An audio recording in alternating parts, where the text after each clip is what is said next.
अस्सलामुअलैकुम दोस्तों, मैं हूँ इरफान खान। एक बार फिर से इस्तकबाल करता हूँ आप तमाम का मेरे इस यूट्यूब चैनल में। जैसे कि आप तमाम जानते हैं कि जो न्यू अपॉइंटेड टीचर्स हैं उनके लिए हमने एक सीरीज़ शुरू की है। क्योंकि छुट्टियों का मौका है तो हम फील्ड के अंदर की बहुत सी बातें हमारे जो है न्यू अपॉइंटेड टीचर्स है किसी भी मीडियम की, उनको बताने की कोशिश इस चैनल के ज़रिए कर रहे हैं।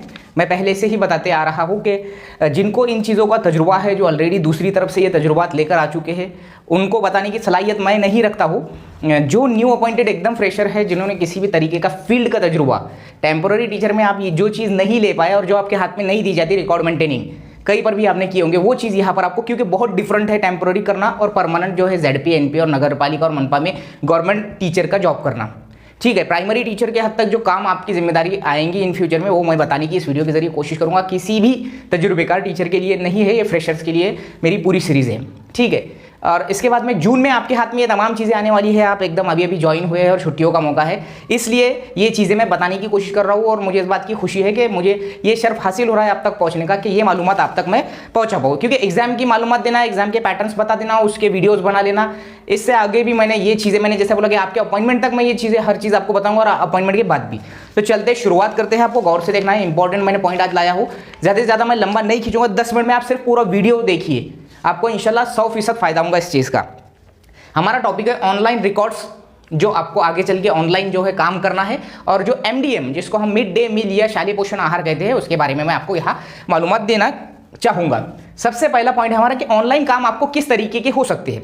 ये तमाम जो काम है, ये दोनों पॉइंट्स अगर आपके हाथ में उसी वक्त आएंगे, ये कंडीशंस पर डिपेंड होगा।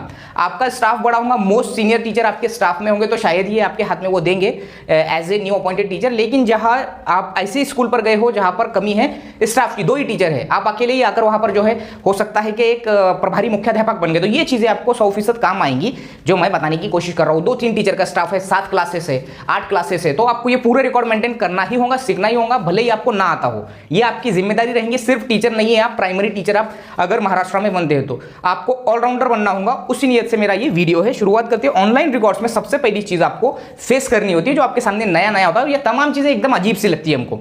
जब आप इन चीज़ों को फेस करेंगे तो बहुत अजीब लगेंगी, जम्बलिंग लगेंगी, बोरिंग लगेंगी, लेकिन जब इसमें इंसान का हैंड बन जाता है तो कमांड आ जाती है उसको। ठीक है, ऑनलाइन रिकॉर्ड में पहला पोर्टल हमारे स्कूल का आता है, वो आता है स्टूडेंट पोर्टल। स्टूडेंट पोर्टल जो होता है, मैं आपको सामने स्क्रीन पर भी वो उसका जो है फोटो शेयर करने की कोशिश करूंगा। एक पोर्टल होता है जिसमें अपने स्टूडेंट्स जो होते हैं, स्टूडेंट पोर्टल ये गवर्नमेंट ऑफ महाराष्ट्र के जरिए, जिसको हम बोलेंगे कि सरल पोर्टल जो चलाया जाता है, उसमें स्टूडेंट जो पोर्टल होता है उसमें बच्चों की पूरी माहिती, जन्म कुंडली हम जिसको बोलेंगे, ऑनलाइन फिल करना होती है। स्टूडेंट पोर्टल में कई सारे ऑप्शन होते हैं, मैं स्क्रीन पर भी आपको बताऊंगा अलग अलग अलग। और ये प्रैक्टिकल करके मैं कब बताऊंगा आपको स्टूडेंट पोर्टल का कब काम पड़ेगा, जून में, जब न्यू एडमिशन बच्चे आते हैं, न्यू एडमिशंस को कैसे ऐड करना, न्यू एडमिशंस के अलावा जो वयोनुरूप बच्चे आते हैं उनको कैसा ऐड करना, कौन से टैब्स का इस्तेमाल हमको करना चाहिए जब हम पहली की एंट्री करते हैं। क्योंकि यहाँ पर हमारे दौर के जैसा नहीं रहा। हमारे दौर में क्या होता था, बस हमने जो है डॉक्यूमेंट दे दिया, एडमिशन हो गया। यहाँ पर जब तक वो बच्चे का आधार नहीं होता है, जब तक उस बच्चे के पास में जो है जन्म दाखिला नहीं होता है, और वो जब तक ऑनलाइन ऐड नहीं होता है, उसका एडमिशन जो है काउंट नहीं किया जाता है। As per the rule of RTE कह रहा हूं। RTE तो कहता है कि बच्चे के पास कुछ हो ना हो, वो बच्चा एज में आ गया, उसका एडमिशन कर लो, बिल्कुल इसमें कोई शक नहीं। लेकिन आजकल इस चीज को बहुत अहमियत है कि आप क्या मेंटेन करते हैं। तो स्टूडेंट पोर्टल में आपको कई सारे ऑप्शन होते हैं, जिसमें न्यू एंट्री जो बच्चों की करनी होती है, इसके अलावा स्कूल का डाटा होता है, हेडमास्टर का जो टैब होता है, उसमें बहुत सी चीजें होती है। इसमें एक ID और पासवर्ड होता है, वो आपको फ्यूचर में पता चल जाएगा। उन तमाम जो है ऑप्शंस में से खुसूसन 5 से 7 जो है ऑप्शन, जो आपको सब ऑप्शंस होते हैं, उनका इस्तेमाल करके स्टूडेंट की स्पेशली जो माहिती आप ऑनलाइन फिल करनी होती है। जब आप यहाँ पर ऑनलाइन फिल करते हैं माहिती, तो वहां पर आपको जो आपके स्कूल के रिकॉर्ड में नाम है बच्चे का, वो, और जो आपके बच्चे के आधार कार्ड पर नाम है वो, ये खासकर जो है मैच कर। स्पेशली आधार कार्ड की जो माहिती होती है, इंफॉर्मेशन होती है बच्चों की, यहाँ वो फिल करना होती है और बहुत अच्छे से फिल करना होती है। इसका तजुर्बा आपको आगे आएगा। मैं पूरी तरीके से प्रैक्टिकल जो है करके भी जून में बताने की कोशिश करूंगा, डेमो के तौर पर। ठीक है, तो ये स्टूडेंट पोर्टल का इस्तेमाल आपको पूरी लाइफ करना है यहाँ से आगे, जब तक आप जो है यहाँ, इसलिए आपको तजुर्बा लेना है, आपके हाथ में काम आएगा। ये सिचुएशन पे डिपेंड है। बड़ा स्टाफ है, आपको वो नहीं कहेंगे, लेकिन मेरे अंदर तजस्सुस है, जिसको हम बोलेंगे जिज्ञासा है, या जिसको हम बोलेंगे क्यूरियोसिटी है, तो मैं उसको शिक्षण सेवा काल में सीख कर आगे की फ्यूचर के लिए बहुत कुछ मैं अचीव कर सकता हूँ। ये चीज़ समझ के रखो।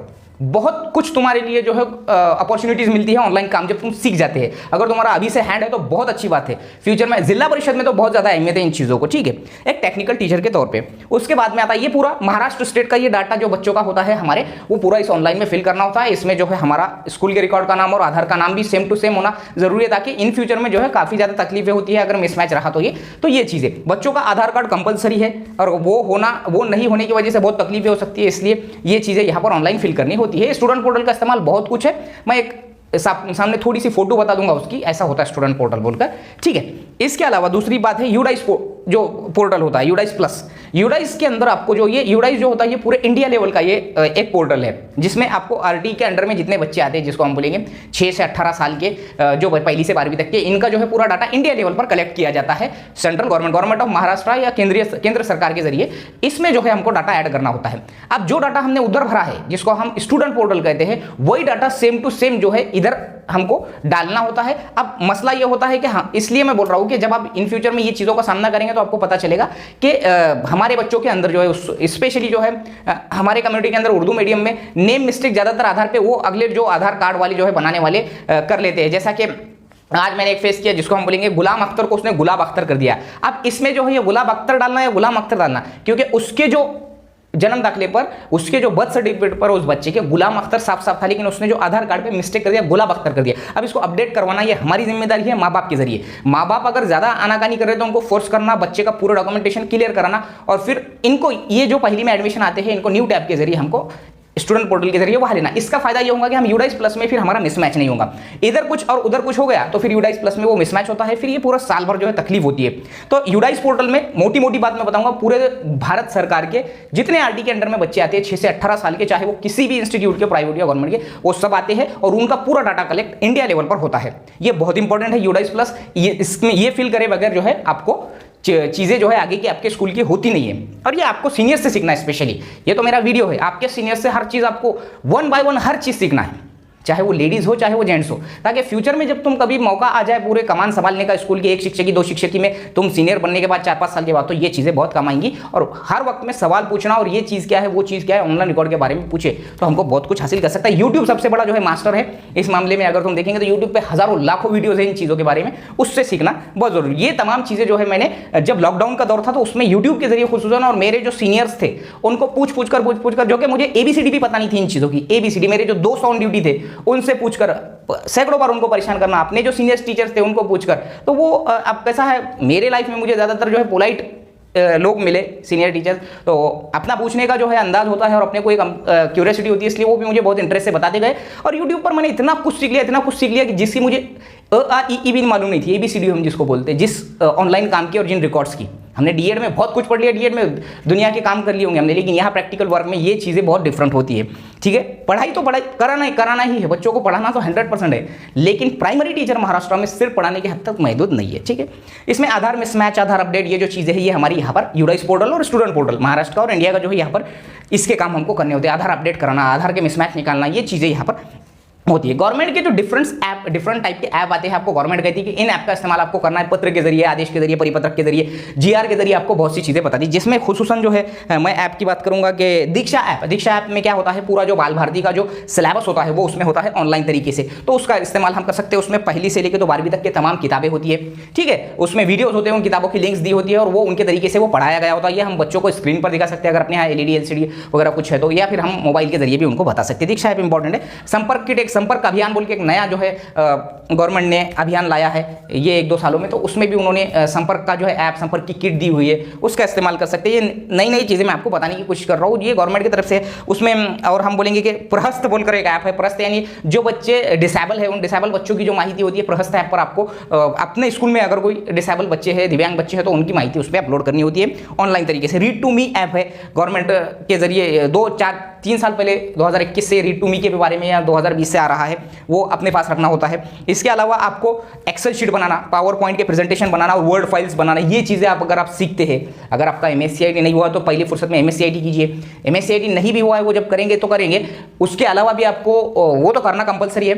इसके अलावा आपको यूट्यूब के जरिए, आपके सीनियर्स के जरिए चीज़ें कि भाई एक्सेल में कैसा रिकॉर्ड बनाना है, एक्सेल की क्या चीज़ कैसा इस्तेमाल करना, स्कूल के रिकॉर्ड के लिए एक्सेल का ऑनलाइन रिकॉर्ड जब आप रखेंगे साथ में ऑफलाइन रखेंगे तो बहुत आसानी होंगी। यानी कि अपना पर्सनली स्कूल का तो आपके हेडमास्टर साहब रखेंगे, लेकिन हेडमास्टर साहब को या आपके स्टाफ को मदद करने के लिए आप बहुत जो है हम न्यू जनरेशन के टीचर जो है काम आ सकते हैं। और उनको हमसे मैंने बार बार बोला, फ्रॉम क्लास 1 अधिकारी टू यहाँ के HM तक हमसे बहुत उम्मीद होती है। इसलिए मैं बोल रहा हूँ कि लोगों की उम्मीदों पर भी खरा उतरना हमारा ये काम है न्यू अपॉइंटेड टीचर की हैसियत से, और यही परफेक्शन हमको इन फ्यूचर में बहुत काम आएगा। ठीक है, इसके अलावा मैं यहाँ बताने की कोशिश करूँगा, यहाँ जो है और एक जो है ऐप है उल्लास ऐप। उल्लास ऐप यानी NILP का जो सर्वे हुआ था, NILP यानी जो निरक्षरों का सर्वे हुआ था, अभी बहुत जो है लास्ट टाइम में हमारा जो डाटा आया था, इसमें बहुत निरक्षर लोग हैं हमारे भारत में, ऐसा एक आंकड़ा आया था। तो उसका एक सर्वे हुआ, उसका सर्वे होने के बाद में वो उल्लास ऐप पर वो भरा गया। उल्लास ऐप का कैसा इस्तेमाल करना, इन फ्यूचर में जब सर्वे आएगा तो क्या करना, ये चीज़ें हम हमारे जो है सर्वे। अब इसमें क्या होता है कि जो निरक्षर होता है उनका सर्वे करना, वो सर्वे होने के बाद में उल्लास ऐप में उन निरक्षर यानी अनपढ़ लोगों की जो है माहिती उसमें भरना, और इनको पढ़ाने के लिए एक वॉलंटरी टीचर जो है समाज में से हमारे इलाके में से नियुक्त करना। जैसा कि जो ग्रेजुएट है, कोई 12वीं है, कोई पोस्ट ग्रेजुएट है, उसको नियुक्त करना और वो गवर्नमेंट के प्रोसीजर के जरिए उनको जो है अटैच करना, यानी कि उनको टैग करना। ऐसी चीज़ें जो है नई नई देखने को मिली है। तो उल्लास ऐप जो है ये NILP के सर्वे यानी कि निरक्षर के सर्वे के लिए इस्तेमाल होता है। और फिर बाद में इस साल में उनके एग्जाम लिए गए, जो भी निरक्षर मिले थे, यानी कि जो उनको पहले पढ़ाया गया, उन जो है ग्रेजुएट्स के जरिए गवर्नमेंट ने कहा था कि आपके इलाके में से ग्रेजुएट वगैरह जो होंगे, जो इच्छुक होंगे खुद होकर, उनको जो है ये सर्वे में आप उनको पढ़ाने लगा सकते हैं। तो उनको पढ़ाया गया, उसकी कोई एज लिमिट नहीं थी। पढ़ाने के बाद में उनका एग्जाम लिया गया, बाकायदा अपने जैसे एग्जाम होते हैं वैसे स्कूल पर, हमारे मोहल्ले की स्कूल है, हमारे मोहल्ले का सर्वे हमारे तरफ होता है। फिर वो सर्वे फिर वो एग्जाम लेकर अपने स्कूल का वो काम होता है, उसमें पर्यवेक्षक की नियुक्ति करना, हेडमास्टर की जिम्मेदारी, हमारी जिम्मेदारी, फिर उसको पेपर को चेक करना, मार्क्स देना, और मार्क्स देने के बाद में उसका अहवाल पेश करना, और उसमें क्या कंडीशन है वो हमको ऑनलाइन फिल करना। ऑनलाइन फिल करने के बाद ऑफलाइन उसका रिकॉर्ड रखना, एक्सेल के जरिए आगे तक केंद्र प्रमुख तक विस्तार अधिकारी थी ये चीज़ें अपनी स्कूलों की पहुंचाना। ये 100% कंपल्शन होता है, इसका कहीं पर भी जो है छूट नहीं होती ये चीज़ों की। NILP की जैसी मैं बात कर रहा हूँ, इसके अलावा भी बहुत सी चीज़ें। फिर इसके बाद में उनको अब यहाँ पर अगर वो कमजोर हो तो फिर अगले 6 महीने के बाद यानी सितंबर में फिर उनका री एग्जाम करना, फिर उनमें क्या बदलाव आया, ये चीज़ें जो है बताई गई। NILP को समझ लो। ये इसके आगे भी बहुत सी चीज़ें हैं और वीडियो जो है लंबा होते जा रहा है। MDM रिकॉर्ड को तुम समझो खुसूसन। अब तुम्हारे हेडमास्टर तुम्हारे हाथ में देंगे नहीं देंगे वो एक बात है, अगर स्टाफ बड़ा है तो तुम्हारे हाथ में ये चीज़ नहीं आएगा, लेकिन कम से कम समझना हमारी जिम्मेदारी। मिड डे मील ये स्कीम जो है इंडिया में 1995 से शुरू हुई थी। तमिलनाडु ये पहला स्टेट था शालेय पोषण आहार की शुरुआत करने वाला। अब तो इसका बहुत बड़ा वास्ट जो है फैलाव हो चुका है। पूरे इंडिया का कोई भी ऐसा स्कूल नहीं है प्राइमरी जहाँ पर मिड डे मील नहीं दिया जाता हो। ठीक है, अब इसमें सबसे पहला काम होता है हमारा दैनिक पट भरना। दैनिक पट की मैं सामने आपको फोटो बताऊंगा। ये दैनिक पट यानी कि भाई अगर आपकी तरफ जिम्मेदारी दे दी कि सर आपको दैनिक पट रोज भरना होगा। दैनिक पट कहते हैं कि भाई पहली से 7वीं तक, पहली से 5वीं तक, पहली से 4वीं है तो पहली से 4वीं तक, पहली से 8वीं तो पहली से 8वीं तक, रोज जो है टोटल हमारा पट कितना है, हमारा पट कितना है, पट यानी स्ट्रेंथ कितनी है हमारी, और उसके बाद में हाजिर कितने हैं और गैर हाजिर कितने हैं, ये यहाँ पर जो है ऑफलाइन तरीके से दैनिक पट पर हमको लिखना होता है, पहली से 8वीं तक, पहली से 4वीं तक जो भी है। अब ये जब लिखिए तो ऑनलाइन, ये ऑफलाइन करने के बाद में ये होगा रोज का कितने बच्चे जो है हाजिर थे, और उसमें जैसा आपके स्कूल में 100 बच्चे हैं तो रोजाना आपके नियर अबाउट 80-85 जो 90 बच्चे आते हैं, तो वो कितने हाजिर कितने गैर हाजिर रोज, जो 240 दिन स्कूल होता है उनका टोटल कंपल्सन। अगर आपकी तरफ ये जिम्मेदारी आई तो फिर ये ऑफलाइन भरने के बाद में आपको ऑनलाइन भरना होता है। वो MDM का जो इस पे से लॉगिन करके, गूगल पे से लॉगिन करके आपको MDM लॉगिन पर से वो ऑनलाइन रिकॉर्ड वही सेम जो आपने यहाँ भरा है ऑफलाइन में वो आपको फिल करना होता है। अगर आपके तरफ ये जिम्मेदारी आती है तो, और मे भी हो सकता है कि आपकी तरफ आएंगी क्योंकि स्टाफ की बहुत कमी होती है। 1 शिक्षक की, 2 शिक्षक की, 3 शिक्षक की स्कूल ज़्यादातर उर्दू मीडियम में होते हैं। मराठी मीडियम में भी यही हाल है जिला परिषदों का। जहाँ बड़ा स्कूल है वहाँ तो कोई मसला नहीं भी आती हो तो ये सीख लो। अब जो इसके अलावा ये ऑनलाइन ऑफलाइन आपने दैनिक पट भर दिया कि भाई रोज कितने बच्चे आते हैं और कितने खाना खाते हैं। ठीक है, इसके अलावा सबसे बड़ी जिम्मेदारी अगर आपकी तरफ आ जाती है कि भाई कोई आपको हेडमास्टर बोल देता है कि सर देखो ये चीज़ समझ के ले लो अभी कि भाई आपको ये जो डाटा है ये शालेय पोषण आहार का डाटा है और हम ये जिम्मेदारी संभाले है। आपकी तरफ ये जिम्मेदारी कि पहली से 5वीं या 6ठी से 8वीं का जो भी रिकॉर्ड है जिसको हम बोलते हैं शालेय पोषण आहार के तांदूड़ और धान्यादि माल, यानी कि जो भी खाना बनता है, खाने का जो कच्चा सामान आता है, अनाज आता है, उसकी जो एक बुक आती है उस बुक पर आपको जो है रोजाना मेंटेन करना होगा। तो उसमें क्या होता है कि पहले से 5वीं मिसाल के तौर पर आपकी तरफ आ गया तो आपकी तरफ मिसाल के तौर पर ऐसे समझ लो 70 बच्चे हैं तो उन 70 बच्चों का 1 से लेकर 30 तारीख तक जितने भी दिन स्कूल होता है कि आपको वहां पर जो है पूरा फिल करना होता है। मिसाल के तौर पर आज की तारीख कितनी है, आज की तारीख है 20 अप्रैल। 20 अप्रैल को आपने जो वहां पर जिसकी जिम्मेदारी वो दैनिक पट के ऑफलाइन भरने की और ऑनलाइन भरने की होंगी उसी से वो लिए, और आज कितने बच्चे जो है टोटल अपने हाजिर थे। अगर आप पहली से 5वीं में 80 में से 70 थे तो आपके जो है 70 बच्चे वहां पर जिसको बोलेंगे लाभार्थी संख्या में आ जाएंगे। और वो लाभार्थी संख्या के अलावा जो बाकी की चीजें आ जाएगी, ये जैसा कि चावल के बारे में, उसके बाद में जितनी दालें हैं, और पर ग्राम यानी कि पहली से 5वीं पर एक जो है बच्चा 100 ग्राम चावल होता है, एक बच्चे पर 100 ग्राम चावल और 30 ग्राम जो है दालें कड़धान्य जो है धान्यादि माल होता है। एक बच्चा यानी कि 700 ग्राम उसको जो है लगे चावल, कितने 70 के हिसाब से 100 ग्राम के, सॉरी 7 किलो ऐसा पकड़ लो, ठीक है। और उसके बाद में 30 ग्राम धनिया माल के हिसाब से उसको 7 या 21 2 किलो 10 ग्राम रोज दाल लग रही, ऐसा उसको रोज रिकॉर्ड मेंटेन करते जाना होता है। और आखिरी में जो है ये एंड पर क्लोज करना होता है महीने के, अगर आपकी तरफ ये जिम्मेदारी आती है तो, ठीक है। तो इसके अलावा फिर ये 1 से 5 की ये रोज आप फिल करते गए या 2-4 दिन में, 5 दिन में, और महीने के एंड तक आपको क्लियर करना होती है वो बुक, जिसमें आपको रिकॉर्ड रखना होता है, ठीक है। और इसके अलावा जो आपने मेंटेन किया है आपको उसका बिल बनाना होता है, ठीक है। बिल कौन सा? महीने का बिल, जो 6ठी से 8वीं का टीचर की तरफ जिम्मेदारी अगर दे दी गई कि भैया आप ये भरो और हमारे सर को ये भरने दो, तो आपको 30 दिन का अंदर जितने भी दिन, 22 दिन स्कूल हुई है, 8 दिन छुट्टी, तो 22 दिन का पूरा जिसको हम बोलेंगे एक बिल तैयार करना होता है। तो मैं आपको बिल की भी आपको जो है सामने तस्वीर बताने की कोशिश करूंगा। वो बिल तैयार करना होता है और वो बिल सबमिट करना होता है हर महीने के एंड में, 30 तारीख 31 तारीख से पहले। और उसका जो है पैसा आता है किसको? जो हमारे यहाँ खिचड़ी बनाता है, जो हमारे यहाँ जो शालेय पोषण आहार प्रोवाइड करता है, या जो हमारे स्कूल में बनता है, उसका पूरा जो है बिल आता है, उसका पैसा आता है, उसका मानधन आता है, ठीक है। इसके बगैर मानधन नहीं आता है। सेम अगर ऑनलाइन में अगर भरा नहीं गया है तो ऑफलाइन में भरे या भर दो, तो ऑनलाइन की जो जिम्मेदारी है वो रोजाना हम कभी कभार वो भूल जाते हैं, ऐसे 15-20 दिन अगर निकल गए तो फिर वो उतना माइनस हो जाता है हमारा पैसा। ऑनलाइन भरना ये जरूरी है, जैसा मैंने बोला कि MDM लॉगिन पर से आपको पूरा रिकॉर्ड भरना ही होगा। आपकी तरफ पहली से 8वीं की जिम्मेदारी दीजिए कि आज इतने बच्चे इतने हैं, मैं आपको यहाँ पर बताने की भी कोशिश करूंगा सामने कि किस तरीके से वो भरा जाता है, ठीक है। ये हो गया। इसके अलावा तांदूर धनिया माल का महीने का बिल तैयार करना वगैरह। इसके अलावा मंथली बिल MDM का अपने तौर पर स्टूडेंट्स के रिकॉर्ड के लिए, ये तो गवर्नमेंट की बातें होगी। हमारे अंदर अगर ऐसा लगता है कि हाँ मुझे ये ऐप जो है अच्छा लगा, मैंने ऑनलाइन में देखा, तो बच्चों के रिकॉर्ड्स के लिए हम रख सकते हैं अपने तौर पर। अब जिसमें मैंने पर्सनली तौर पर मैं हाजिरी पत्रक यूज करता हूँ, 2021 से मेरे दोस्त ने सलाह दिया था। हाजिरी पत्रक HHARI PATRA के हाजिरी पत्रक, इससे मुझे बहुत फायदा हुआ। इसमें बच्चे की पूरी कुंडली आ जाती है, उससे प्रिंट ले सकते हैं, उससे एक्सेल ले सकते हैं, उससे हर चीज़ कर सकते हैं, उसमें हर मालूमात बच्चे की होती है।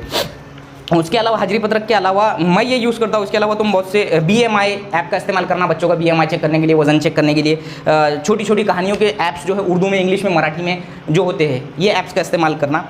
उर्दू वाचन अभियान स्पेशल आया जो है हमारे महाराष्ट्र में, बहुत बड़ा इनकलाब आया है उर्दू वाचन अभियान, मराठी वाचन अभियान। इस पर खुसूसी ध्यान देना, बच्चों को जो है किताबें पढ़ने के लिए आमादा करना, और बच्चों को जो है कहानियाँ पढ़ने के लिए आमादा करना, उसको समझकर फहम में लाकर, जैसे कि आपने मेरे वीडियोस देखे होंगे यूट्यूब पर, हमारे बच्चे कहानियाँ बोल रहे हैं, वैसा हर शनिचर और बुध को उर्दू वाचन अभियान का जो है ये चीज़ होती है। इसके बाद में निपुण अभियान को समझना, निपुण अभियान को टारगेट करना। जैसा मैंने आपको बताया, निपुण यानी जो 3री से 5वीं तक के जो बच्चे हैं, जैसा कोरोना काल आया था 4 साल पहले, उन बच्चों को पटरी पर लाने के लिए निपुण अभियान लाई है गवर्नमेंट ने, जिसमें बेसिक मैथ्स पर जोर दिया गया और भाषा पर जोर दिया गया। फहम, समझकर पढ़ना, फास्ट पढ़ना और बेसिक मैथ्स करना, ये खुसूसन उस पर टारगेट दिया गया। इसलिए मैं बोल रहा हूँ कि निपुण को सामने रखकर अपने जो है अज़ाइम करो आगे। सबसे इंपॉर्टेंट ये है कि जो स्कूल की एक्टिविटीज़ होते हैं, इन एक्टिविटीज़ का अच्छे से अच्छे वीडियोस तैयार करना, 2 मिनट के, 1.5 मिनट के, 1 मिनट के, और अच्छे बैकग्राउंड्स लेकर अच्छी एडिटिंग कर और इसको शेयर करना। इसमें कोई शर्म की बात नहीं है, अपने स्कूल को ज़्यादा से ज़्यादा प्रमोट करना, क्योंकि हम गवर्नमेंट के टीचर हैं, गवर्नमेंट की स्कूलों को प्रमोट करना हमारी जिम्मेदारी है।